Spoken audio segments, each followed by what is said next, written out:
Schubert's greatness, actually, at least for me, is his way of really encompassing everything. Um, and the amazing thing in Schubert, I think, is he's able to do that in a piece that lasts 5 minutes as well as in a piece that lasts 50 minutes.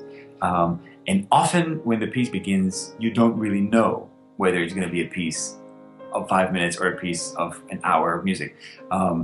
Some of the pieces that starts in similar ways, some of them end up being very, very short piano pieces, and others, you can have symphonies that start and become an hour-long symphony. So he's able to encompass an entire worldview sometimes in a rather intimate piece of music.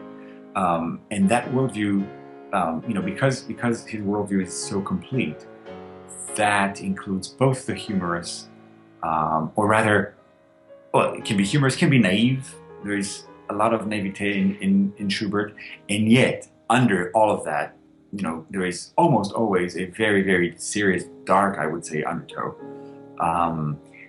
And the amazing thing is that tension between the naive, or maybe the optimistic, and the dark that's going on at the same time, that tension sometimes erupts in the most violent way in his music, in ways that are arguably more violent than anything in Beethoven, for example.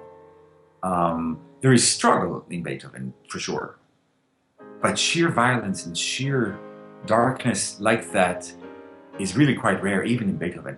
And yet, what's amazing is that after these eruptions, life goes back to normal with Schubert, and all of a sudden he can go back to the major key, 2 bars later, as if nothing happened.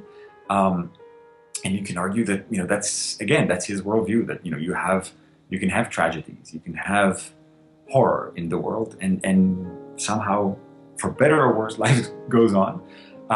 So there is optimism and there is pessimism in his music. They're not always reconcilable. I don't know if they're reconcilable in real life. I don't know. But I think I think that that complexity of emotions, I think, is very unique to him. I think that's it's his way of looking at things, very different from any of these other guys, really.